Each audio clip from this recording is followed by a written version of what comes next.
अस्सलाम वालेकुम dear subscribers. आज हम अपनी प्रोनाउन की सेकंड वीडियो के साथ हाजिर हैं और इसमें भी आपको नाउन की तरह बहुत से कॉन्सेप्चुअल चीज़ें जो है एक्सेप्शंस के साथ एग्जांपल्स के साथ जो है ना वो सीखने को मिलेंगी। तो वीडियो में शुरू से लेके आखिर तक बने रहिएगा। ये मैं चीज़ हमेशा हर वीडियो में कहता हूँ, लेकिन बहुत से लोग जो ना फिर बाद में हमें कमेंट में तो नहीं लेकिन फिर व्हाट्सएप पे एक्सेस कर रहे होते हैं कि सर इधर से समझ नहीं आई थी। तो इसलिए मैं जब चीज़ को समझा रहा होता हूँ तो काइंडली उसको जो है ना वो अच्छे से समझ लिया कीजिए। ठीक है। तो आज हम अपना सेकंड जो वीडियो शुरू कर रहे हैं उसमें हमने जो चीज़ पढ़नी है वो पढ़नी है पोजेसिव एडजेक्टिव और पोजेसिव प्रोनाउंस। ये अगर आपको याद हो तो मैं इस चीज़ के बारे में आपको पहले भी बता चुका हूँ, शायद हमने एडवर्ब वाली क्लास में पढ़ा था ये चीज़ कि पोजेसिव एडजेक्टिव और पोजेसिव प्रोनाउन में हमने थोड़ा सा फ़र्क जाना था। तो पोजेसिव एडजेक्टिव्स कौन से होते हैं, जैसे my, our, your, his, her, its, their. ये आपके जो ना पोजेसिव एडजेक्टिव्स होते हैं, ये बात याद रखिएगा। ठीक है। Me sorry my, our, your, our भी बोलते हैं, आवर आवर भी बोलते हैं। तो ये थोड़ा सा प्रोनाउंसिएशन का डिफरेंस होता है आपके एक्सेंट के हिसाब से, अमेरिकन या ब्रिटिश के हिसाब से। ठीक है। तो इसके बाद है हिज, हर, इट्स और देयर। ये क्या है आपके, ये हैं आपके पोजेसिव एडजेक्टिव्स। ठीक है। पोजेसिव प्रोनाउन माय का हो गया माइन, आर का हो गया आर्स, योर का हो गया योर्स, हिज का आपको पता है हिज ही होता है, हर का हर्ज और इट्स का आपको पता है कि पोजेसिव प्रोनाउन कोई नहीं होता। ठीक है। वो टेबल याद रखिएगा, मैंने आपको इसलिए पिछली वीडियो में कहा था कि टेबल जो है ना वो आपको अच्छे से आना चाहिए। तो ये देयर का जो है ना वो देयर्स हो गया। ठीक है। तो ये जिस तरह चार्ट मैंने बनाया होता है आप बिल्कुल वैसे ही उसको नोट डाउन कीजिएगा, कोई चीज़ अपनी तरफ से इधर उधर ना लिखिएगा, क्योंकि बाद में कोई चीज़ आपको मिक्सअप हो गई तो वो फिर आपको समझने में मुश्किल होगी, फिर दोबारा से आप वीडियो को जो ना वो ट्यून इन करोगे। तो अच्छा, जो पोजेसिव एडजेक्टिव्स है ना इनमें एक चीज़ है, वो ये है कि इनके बाद हमेशा नाउन आता है। अब noun is always used after them. ठीक है। यानी पोजेसिव एडजेक्टिव, अब आप पूछोगे कि पोजेसिव एडजेक्टिव के बाद नाउन क्यों आता है, मैं आपको इसकी थोड़ी सी एग्जांपल दे दूं। आपको पता है एडजेक्टिव क्या होता है? एडजेक्टिव वो होता है ना जो किसी नाउन को क्वालिफाई करता है, यानी किसी नाउन की कोई क्वालिटी बता रहा होता है, किसी नाउन की कोई एट्रीब्यूट्स बता रहा होता है, उसको हम एडजेक्टिव कहते हैं। तो जहाँ पे एडजेक्टिव होगा वहाँ पे नाउन होगा ही होगा। ऐसे ही पढ़ा ना हमने, जैसे हमने आर्टिकल वाला चैप्टर पढ़ा था तो हमने ये पढ़ा था कि यहाँ पे आर्टिकल होगा वहाँ पे नाउन जो है ना वो लाजमी आएगा, क्योंकि आर्टिकल आते ही नाउन के लिए हैं। तो इसी तरह ही एडजेक्टिव भी यहाँ पे होगा ना, वहाँ पे नाउन जो है ना वो होगा। ठीक है। तो एडजेक्टिव जो है वो नाउन के लिए आता है, मैं बता रहा था। तो a noun is always used after them. तो ये जो पोजेसिव एडजेक्टिव्स हैं इनके बाद नाउन आएगा, और जो पोजेसिव प्रोनाउंस हैं इनके बाद नाउन नहीं आएगा। अब मैं इसकी आपको रीज़न भी बता देता हूँ।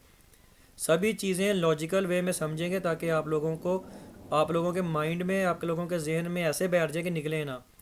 एडजेक्टिव, पोजेसिव एडजेक्टिव, बात एक ही है, इसमें नाउन आएगा ही आएगा।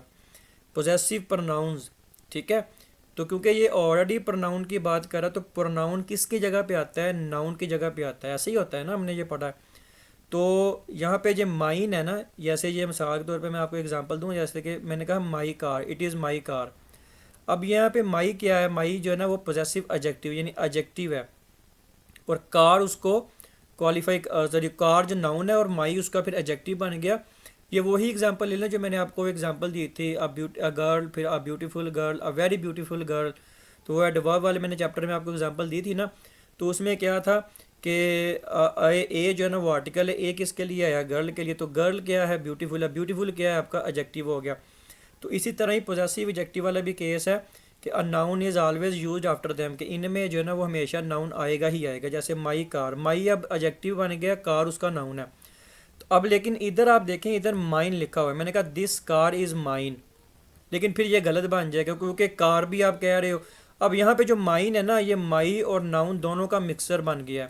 माई और नाउन का मिक्सचर बन गया, यानी एक कंबाइंड वर्ड बन गया माइन। This is mine. ठीक है। यानी आप कार की तरफ इशारा करके कह रहे हो कि दिस इज़ माइन, मैंने कहा कि this car is yours and this is mine.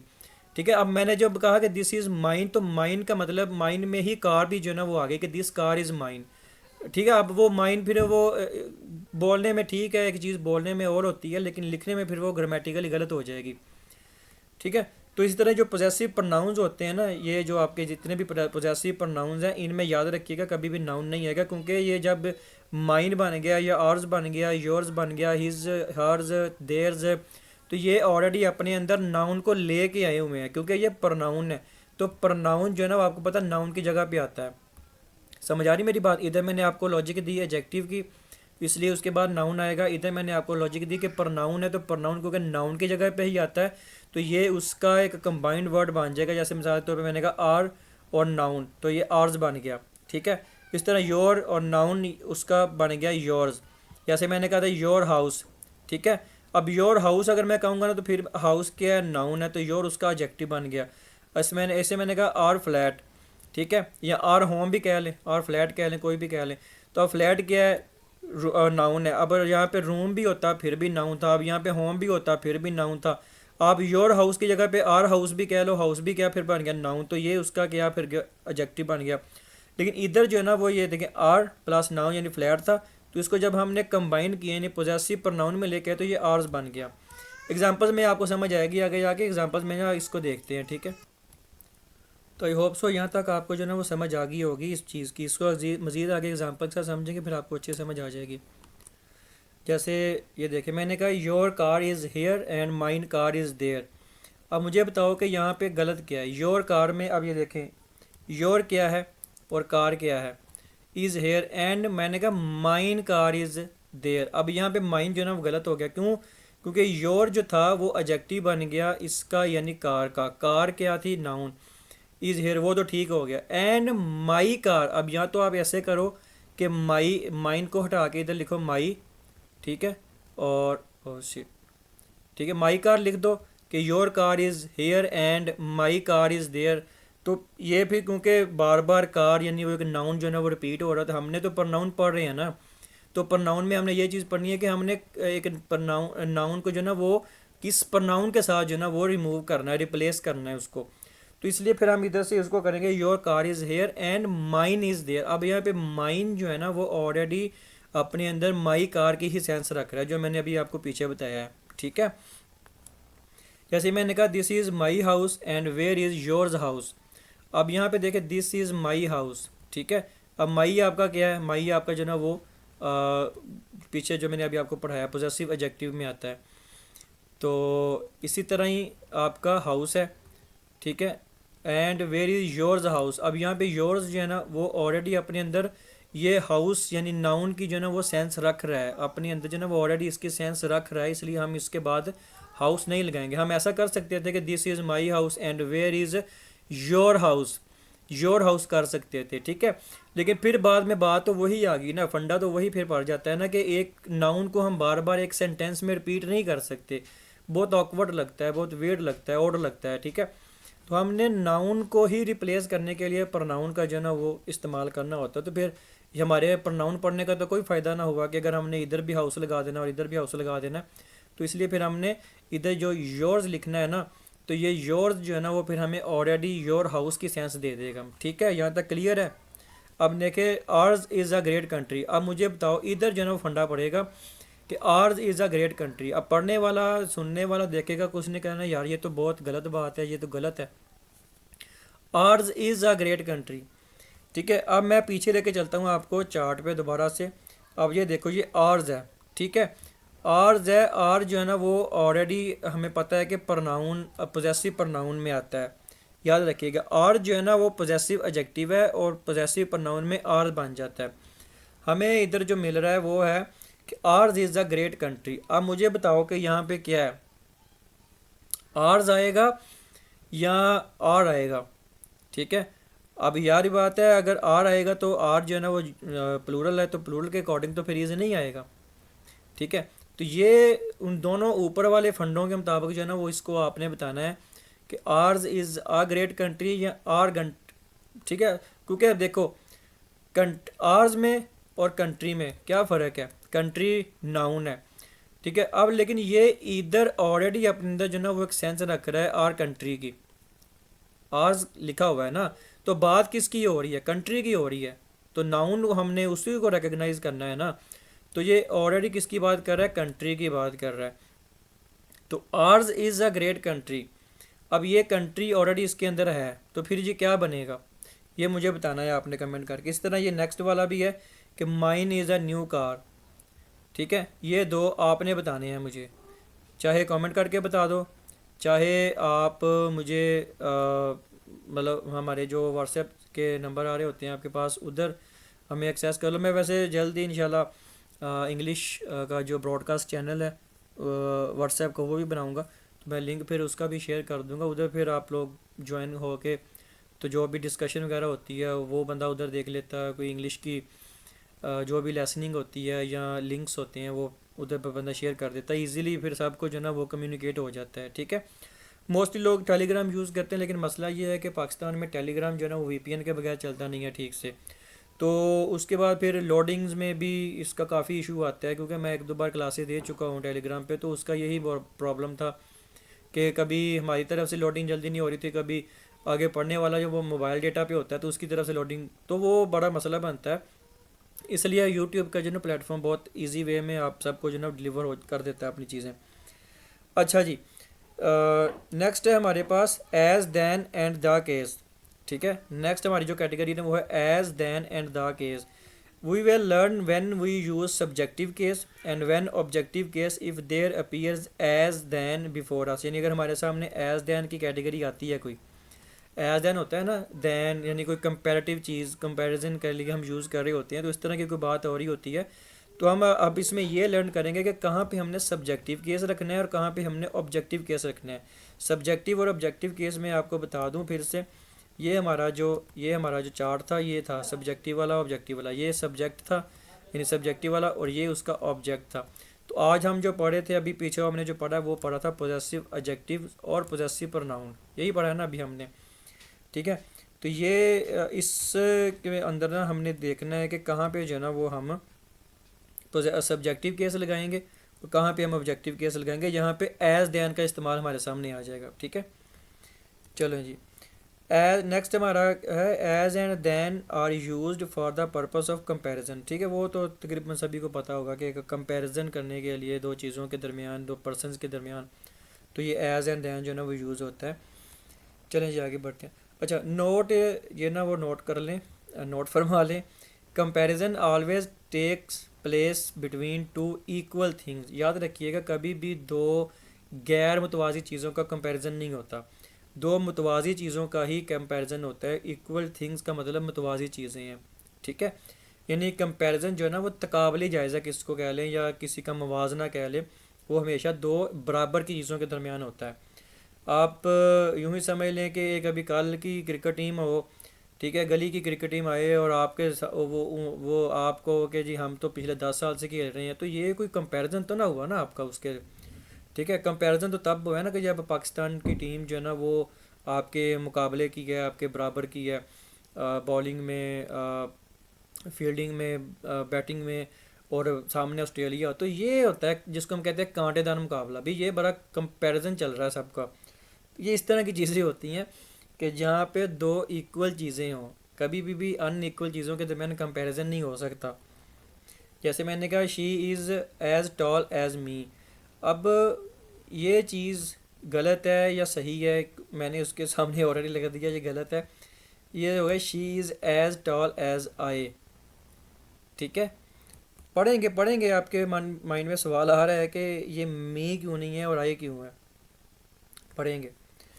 Next है एक शी इज़ बेटर दैन मी, ये गलत हो जाएगा, तो शी इज़ बेटर दैन आई।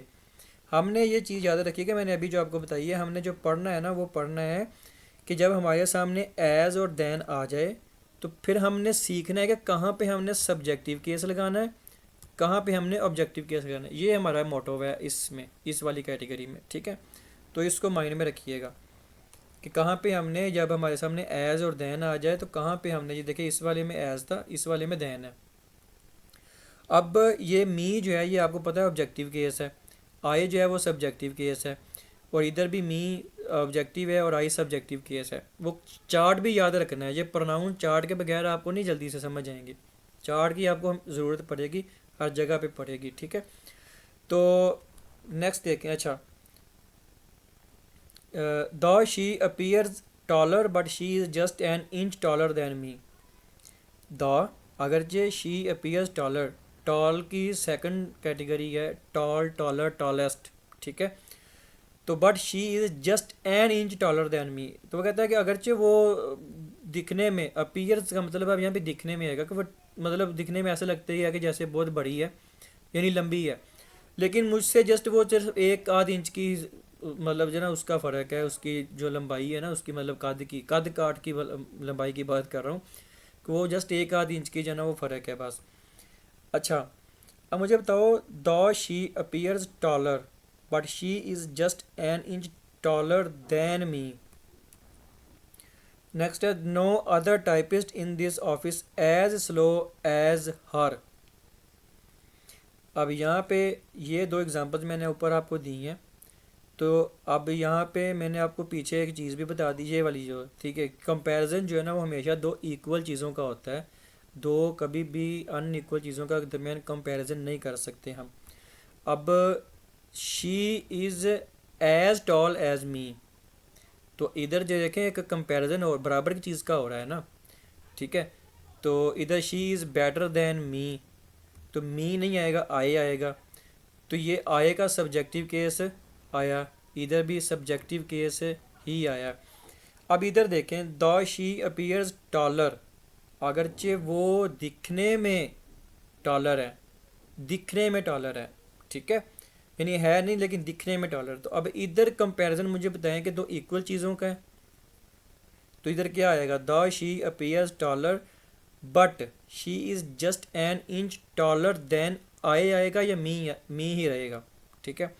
इस तरह था, no other typist in this office is as slow as her. अब एज क्या है, एज आपको पता ही है, प्रेपो भी होती है, तो अब प्रेपो के अपने ऑब्जेक्ट्स होते हैं, ठीक है। तो अब इसके अकॉर्डिंग तो यहाँ पे इसका ऑब्जेक्ट हर बन रहा है, हर बन रहा है ना। तो अब यहाँ पे बताएं कि यहाँ पे कोई गलती है कि नहीं है। You are more beautiful than her, अब यहाँ पे यू आर मोर ब्यूटीफुल, अब यहाँ पे कंपैरिजन हो रहा है दो चीज़ों का, समझ आ रही मेरी बात। तो इस चीज़ों को समझने के लिए जो है ना वो आपने, अब ये देखें जो पर्सनल प्रोनाउंस है ना उसका ऑर्डर समझना है। ये थोड़ा सा मैं आपको एक अगली वीडियो में समझाऊंगा इसको ठीक से, क्योंकि इसमें इतना ज़्यादा नहीं है कोई लंबा चौड़ा केस के जिसमें आपको कोई बहुत ज़्यादा मतलब, हमने जस्ट क्या समझना है, we will learn when we use subjective case and when objective case if there appears as than before us, ठीक है। उसके बाद हम देखें, as and than are used for the purpose of comparison, comparison में ही ये दोनों यूज़ होते हैं, ठीक है। पे कंपैरिजन भी हमने पढ़ा कि दो इक्वल चीज़ों का होना चाहिए, इक्वल चीज़ों मतलब जैसे ये देखें, she is as tall as me, और फिर उसके बाद she is better than me. अब दो कंपैरिजन दो इंसानों के दरमियान ही हो रहा है ना, इक्वल का ही है मतलब, ठीक है। तो इसके बाद है, the she appears taller but she is just an inch taller than me. उसके बाद है, no other typist in this office as slow as her, you are more beautiful than her. अब यहाँ पे हर नहीं आएगा, शी आएगा, sorry, is as slow as he आएगा या हिम आएगा। No other typist in this office is as slow as, ये हर है तो मतलब शी आएगा फिर, ठीक है। You are more beautiful than her, अब इधर भी कंपैरिजन आ रहा है। तो कंपैरिजन में जब हमने ये डिग्री पढ़नी है तो हमें पता है कि यहाँ पे हर जो है वो चेंज हो जाएगा, क्योंकि हर जो है ना वो ऑब्जेक्टिव केस है उसका, ऐसे ही पढ़ा था ना हमने, ठीक है। तो you are more beautiful than her या शी, अब ये बताना है आपने। अच्छा, मैं बहुत का तो आपको पजल कर रहा होता हूँ, उसके पीछे रीज़न ये होती है कि मैं कुछ चीज़ बता रहा होता हूँ आपको, जो चीज़ मैंने आपको बताई होती है मैं उसमें आपको टेस्ट कर रहा होता हूँ। मैं वैसे तो जारी बात है आप को कोई जैसे अकेडमीज़ होती हैं जिस तरह उस प्लेटफॉर्म से तो नहीं पढ़ा रहा कि मतलब मुझे पता हो कि ये बच्चे पढ़ रहे हैं तो मैं इधर ना ही भी कोई बताएगा तो चलें जी इन्होंने अकेडमी तो आना ही है ना, फिर इनसे उधर को टेस्ट ले लूँगा, कि मॉक टेस्टिंग वाला जो सिस्टम होता है वो तो अभी खैर नहीं है। लेकिन मैं सोच रहा हूँ कि कोई ऑनलाइन जो है ना वो मैं क्विज़ सिस्टम शुरू करूँ, जिसमें स्क्रीन पे जो है ना वो आपके सवाल चलेंगे जो जो हमने पढ़ा हुआ है उसमें से, ठीक है, सीक्वेंस में जो है ना वो सवाल चलेंगे, और आप उसके अकॉर्डिंग जो है ना वो जवाब चाहे कमेंट करके बता दें या एक गूगल शीट जो है ना वो लिंक लिंक में दे दी, उसमें फिर आप लोग उसको फिल करके उस तरह से ना आपकी एक मॉक टेस्टिंग भी होती रहेगी, आपको अपने आप को टेस्ट करने का भी एक मौका जो ना मिलता रहेगा कि आप लोगों ने अभी जो चीज़ें सीखी हैं आप उसमें किस लेवल पे हो, लेवल मतलब A1 पे हो, 2 पे हो, किस पे हो। तो वो चीज़ भी फिर आपके लिए कारआमद रहती है। तो उसका सोच रहा हूँ मैं अभी, तो इसलिए मैं आपको फिर इधर जो है ना वो कुछ चीज़ें समझा के तो आपके लिए पज़ल कर देता हूँ। बाज़ औक़ात मैं आपको ऐसा कह रहा होता हूँ कि ये इधर यार ऐसे आना है, ऐसे आना है, वो उलझाने के लिए होता है। अच्छा मैं आपको एक और चीज़ भी बता दूँ, मेरे जो टीचर थे इंग्लिश के वो हमें ऐसे ही उलझाया करते थे। और यकीन करें, मैं जो आज आपको ये ग्रामर पढ़ा रहा हूँ मैं खुद भी उलझ जाया करता था, ठीक है। तो फिर उन्होंने मुझे एक बात बताई थी कि बेटा जब कॉन्फिडेंस हो, आपने जब चीज़ कंसेप्चुअल सीख ली है ना, तो फिर कॉन्फिडेंस रखा करें कि मैंने ये चीज़ जो ना ठीक की है। मैं मैथ में भी मोस्टली इसी वजह से, क्योंकि मैथ और इंग्लिश हमारी उन्हीं टीचर के पास थी, अल्लाह उनको सलामत रखे, बहुत अच्छे नाइस बंदे थे। तो उनसे ना मतलब मार खाई भी तो सिर्फ इसी वजह से खाई थी कभी कि मतलब मैं पज़ल हो जाता था, तो वो पज़ल करते थे हमें, ठीक है।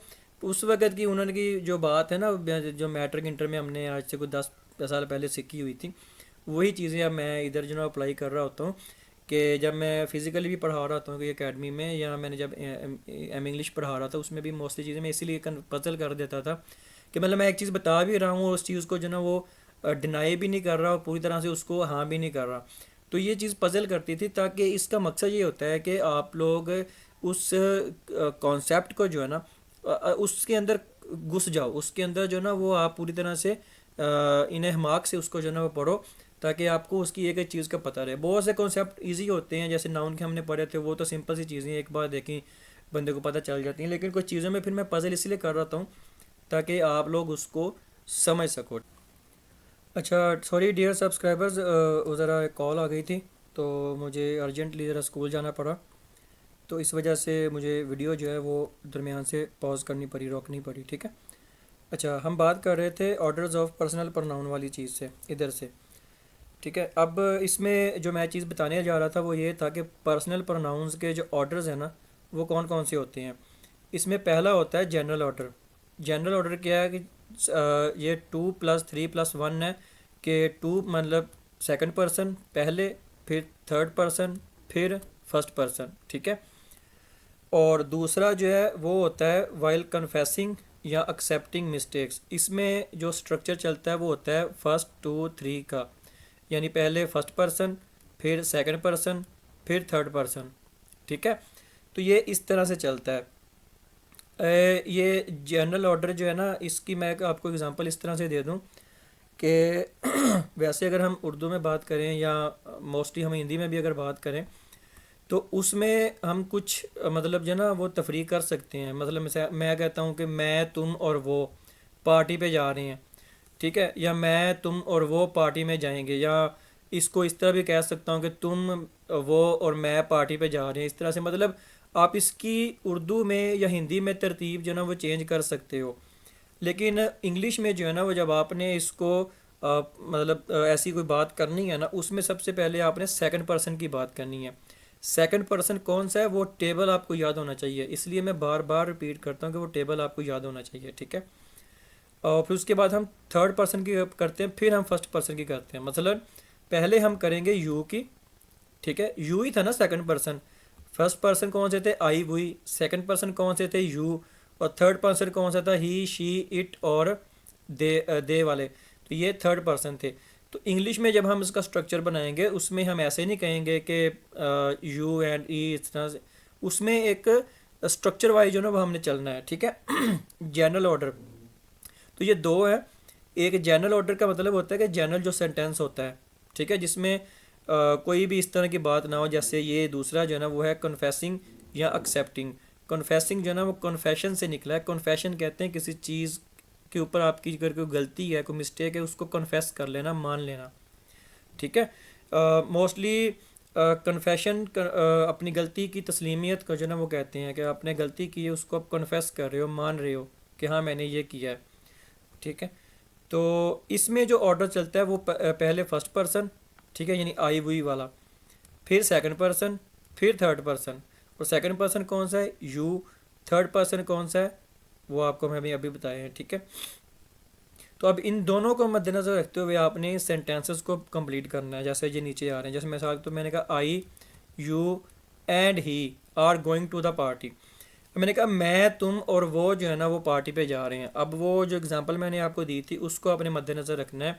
मैंने आपको कहा था कि अगर आपने उर्दू में या हिंदी में अगर किसी को कहना है तो हम उसको कह सकते हैं कि तुम मैं और वो जा रहे हैं, ठीक है, या मैं तुम और वो जाएंगे, या वो तुम और मैं जाएंगे। लेकिन इंग्लिश में हमने सबसे पहले यू को लेके आना है, यू सेकंड पर्सन को, अगर जनरल ऑर्डर में, क्योंकि इसमें देखो कोई कन्फेशन नहीं है, किसी तरह की कोई मिस्टेक की कन्फेशन नहीं है, इसमें कोई एक्सेप्टिंग नहीं है, बल्कि ये सिंपल सेंटेंस है। तो इसको हम कैसे ठीक करेंगे? पहले हम सेकंड पर्सन को लेके आएंगे। सेकंड पर्सन कौन सा है? यू। तो पहले यू आ जाएगा। फिर थर्ड पर्सन है ही आता है ना थर्ड पर्सन में, ही शी इट और दे वगैरह। आई sorry you he and I, ठीक है। अच्छा, अब एक चीज़ और भी है, आप सेकंड पर्सन जो है वो यू आ गया, थर्ड पर्सन ही आ गया, फिर फर्स्ट पर्सन आ गया, ठीक हो गया।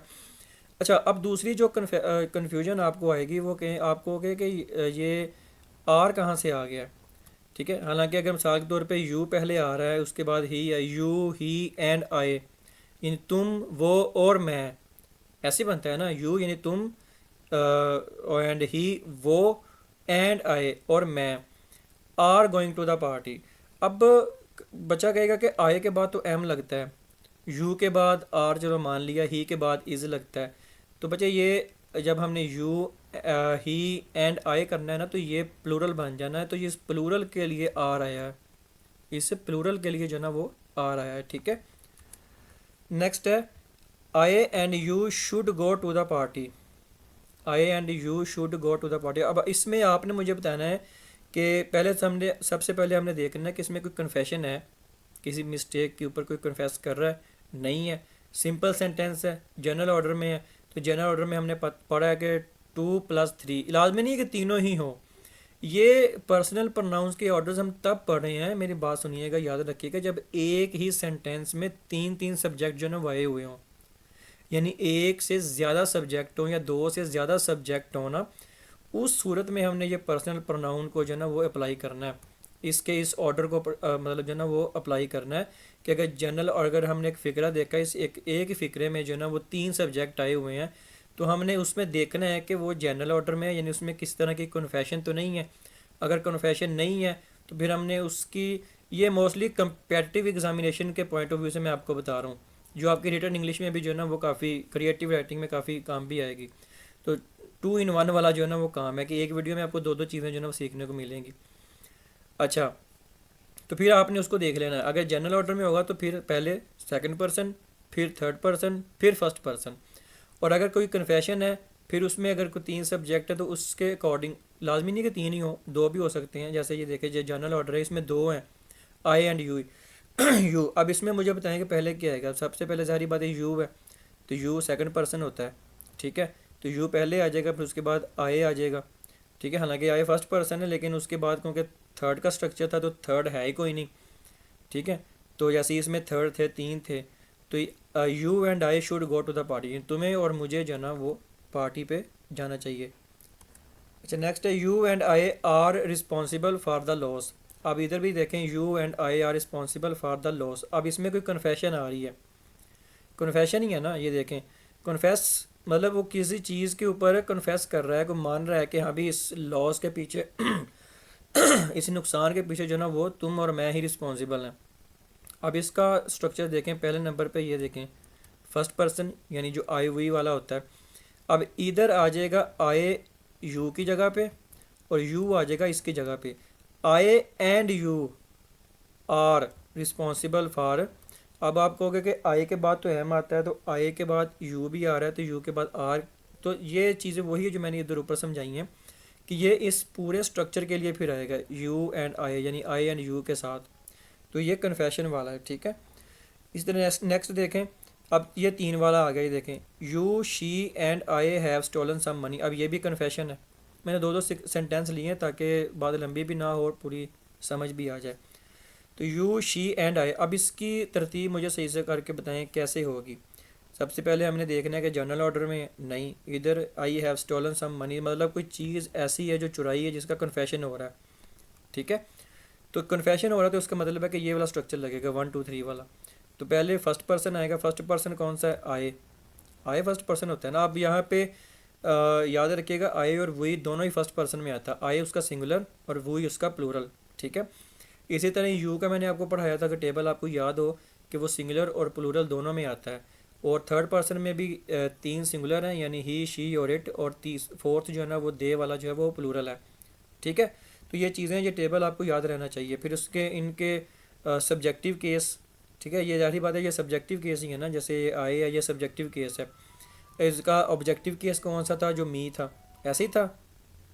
आगे फिर पोजेसिव एडजेक्टिव में माए आ गया, फिर पोजेसिव प्रोनाउन में माइन आ गया, ठीक है। तो ये इस तरह से आपको टेबल जो है ना वो याद होना चाहिए, फिर आपके लिए आसानी रहेगी।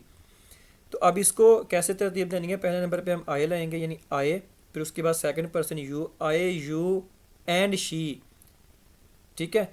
अब अब फिर वही बात आ जाएगी कि अच्छा उधर आर था, इधर ये तीनों मतलब शी के बाद हैज़, तो शी तो सिंगुलर है, तो सिंगुलर के साथ अगर आप प्रेजेंट परफेक्ट का स्ट्रक्चर देखें तो उसमें जो है ना उस प्रेजेंट परफेक्ट में ये होता है कि जो सिंगुलर सब्जेक्ट है जैसे ही शीट या कोई सिंगल नेम वगैरह, उसके साथ हैज़ आता है, हेल्पिंग वर्ब, ठीक है। लेकिन इधर लेकिन फिर बात वही आ जाएगी कि ये तीनों के लिए ही आया है, हैव जो है वो तीनों के लिए आया, यानी आए पहले फर्स्ट पर्सन आए, फिर उसके बाद सेकंड पर्सन यू, फिर उसके बाद थर्ड पर्सन शी, यानी आए यू यानी मैं तुम और वो तीनों ही जो है ना वो इन्होंने मनी जो है ना वो स्टोलन की है।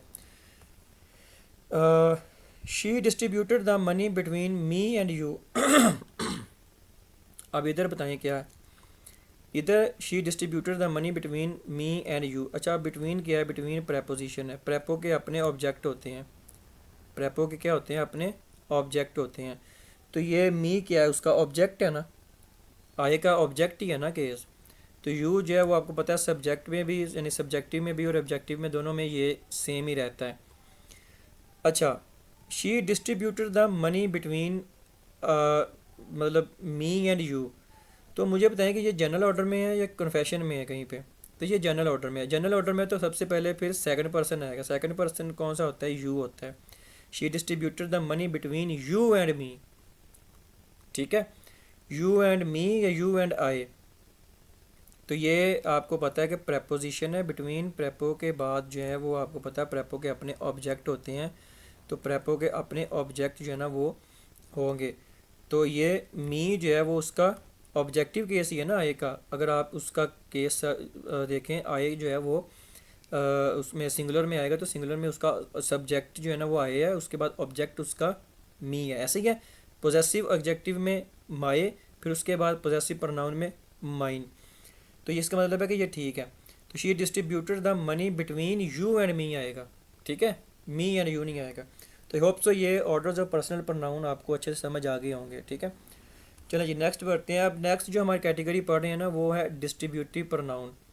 डिस्ट्रीब्यूटिव प्रोनाउन, डिस्ट्रीब्यूटिव जो है ना डिस्ट्रीब्यूशन से निकला है, डिस्ट्रीब्यूट तकसीम करने को कहते हैं, डिस्ट्रीब्यूट करना कहते हैं, ठीक है।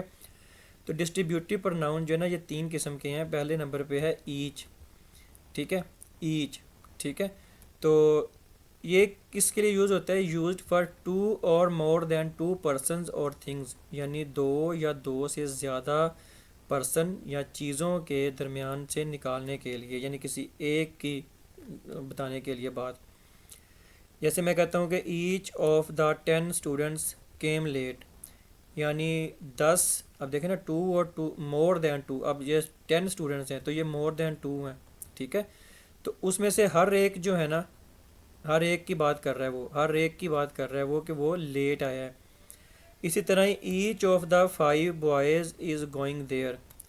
अब आप कहोगे कि इधर इज़ क्यों आया है, तो ये स्ट्रक्चर जो है ना ये ईच और आइदर नाइदर, ठीक है, कई लोग इधर भी बोलते हैं, तो ये चीज़ें ये आगे जाके भी समझनी है।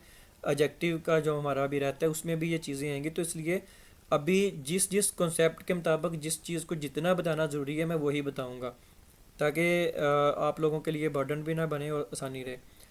तो each of the 5 boys is going there, ठीक है, यानी 5 लड़कों में से हर कोई जो है ना वो उधर जा रहा है।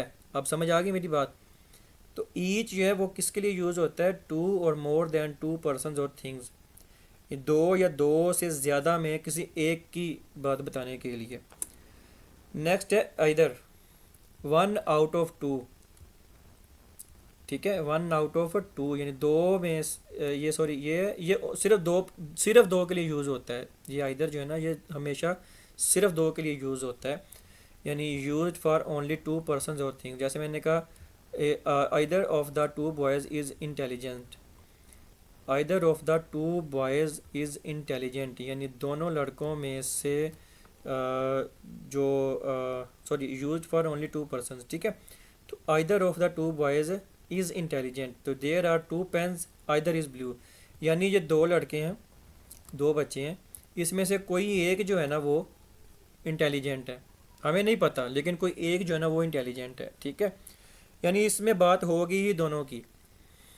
तो फिर मैंने कहा there are two pens either is blue, यानी टेबल पे दो पेन रखे हैं, उसमें से कोई एक जो है ना वो ब्लू है, हमें नहीं पता, हमें नहीं पता। तो यहाँ पे दो में से किसी एक की क्वालिटी बतानी हो, किसी एक के बारे में बताना हो, तो वो वहाँ पे आएगा। जो थोड़ा सा कंफ्यूजिंग लगेगा आपको ये ईच वाला भी और ये आइदर वाला भी, ये जैसे जैसे हम आगे इनके जब मेन कंसेप्ट पढ़ेंगे ना, फिर वो इंशाल्लाह सभी चीज़ें आपको समझ आ जाएंगी। लेकिन अभी क्योंकि थोड़ा बहुत आपने पढ़ा होगा तब आपके लिए फिर आसानी रह जाएगी। अच्छा, अब ये इसका एक्सेप्शन भी मैंने इधर नोट किया दिया हुआ है। अच्छा, एक चीज़ और भी है, ये जो एक्सेप्शंस होते हैं ना ये लाजमी लिखा करिएगा, ये ऐसे नहीं है कि आपने इधर देख लिया माइंड में बैठा लिया, क्योंकि ये चीज़ें माइंड से निकल भी जाती हैं। ये चीज़ें तो आपने चले समझ ली, ठीक है, लिख लिया, लेकिन ये जो एक्सेप्शंस होती हैं, ये जो नोट की सूरत में होती हैं, ये भी लाजमी लिखा करें। ठीक है, तो मैंने कहा either is not used for more than two things और पर्सन, यानी दो से ज़्यादा के लिए ये यूज़ नहीं होगा। ईच किसके लिए था, दो या दो से ज़्यादा के लिए, आइदर दो या दो से ज़्यादा के लिए यूज़ नहीं होगा।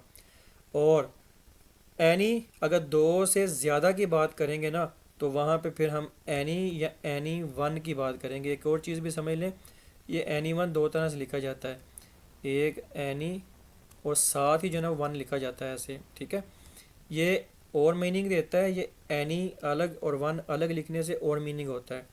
तो ये चीज़ें भी अगली क्लासेस में जो है ना वो आएंगी, सभी समझने को मिलेगा आपको। तो आइदर में जो है ना वो एक चीज़ याद रखनी है कि ये कभी भी दो से ज़्यादा के लिए यूज़ नहीं होगा, हमेशा दो के दरमियान में यूज़ होगा। ठीक है, और अगर दो से ज़्यादा में आपने करना है तो फिर आप एनी का यूज़ करेंगे या एनी वन का यूज़ करेंगे। एग्जांपल्स भी हैं, जैसे ये देखें, मैंने कहा either of the three sisters is beautiful, ये गलत हो जाएगा। मैं कह रहा हूँ कि हमें पता है कि आइदर जो है वो आता ही दो के लिए, तो यहाँ पे थ्री है, तो अब ऐसा नहीं है कि हम इसको थ्री को काट के टू करते फिरेंगे। अब बहनें किसी की तीन है तो हमने उसकी कोई क्वालिटी बतानी है, उसकी कोई ट्रिब्यूट्स बतानी है, तो हम इधर करेंगे कि any of the three sisters is beautiful, यानी तीनों में से कोई एक जो है ना वो बहन जो खूबसूरत है, या any one of the three sisters, यानी इन तीनों बहनों में से कोई एक जो है ना वो, फिर हम इस तरह से बताएंगे। ठीक है, जैसे ये देखें, एनी या any one of the three sisters is beautiful. तो ये नेक्स्ट है हमारा नाइदर। ठीक है, not the one not the other, यानी ना किसी एक के लिए ना किसी और के लिए। ये इधर देखें, ये used for only to persons और थिंग्स। अब ये चीज़ भी आपको कंफ्यूज करेगी कि ये भी दो चीज़ों के लिए और ये भी दो चीज़ों के लिए, तो याद रखिएगा नाइदर जो है ना वो दोनों में से किसी एक के लिए भी नहीं के लिए यूज़ होता है, जो पीछे पढ़ा हुआ है हमने कॉन्सेप्ट। ठीक है, जैसे मैंने कहा neither of the two criminals has been arrested, अब यहाँ पे भी हैज़ आया हुआ है तो आप कहोगे कि क्रिमिनल्स है, तो ये बात इसके अकॉर्डिंग हो रही है, क्रिमिनल्स के अकॉर्डिंग नहीं हो रही। ठीक है, यानी दोनों क्रिमिनल्स में से कोई एक भी जो है ना वो अरेस्ट नहीं हुआ, ये इसका मीनिंग इस तरह से बनेगा। तो थोड़ा सा कभी कभी हमें उर्दू भी या हिंदी के अकॉर्डिंग भी जो है ना वो पढ़ना देखना पड़ता है। There are two cars neither is new, यानी दो कारें खड़ी हैं शॉपिंग मॉल में कह लें, कहीं भी कह लें, तो उसमें से कोई भी जो है ना वो नई नहीं है। तो इसी तरह ही दो क्रिमिनल्स थे, पुलिस ने या किसी ने दो क्रिमिनल्स देखे, तो उसमें से कोई एक भी नहीं पकड़ा गया, तो फिर हम नाइदर यूज़ करेंगे। तो इसमें भी बात दो की ही आएगी। अब इसमें भी एक्सेप्शन है कि अगर इसमें भी दो से ज़्यादा की बात हो तो फिर हम क्या करेंगे, तो इसमें फिर हम नन का यूज़ करेंगे। इसमें नो वन नहीं यूज़ करेंगे, नन का यूज़ करेंगे। कैसे? Neither of the 10 criminals has been arrested.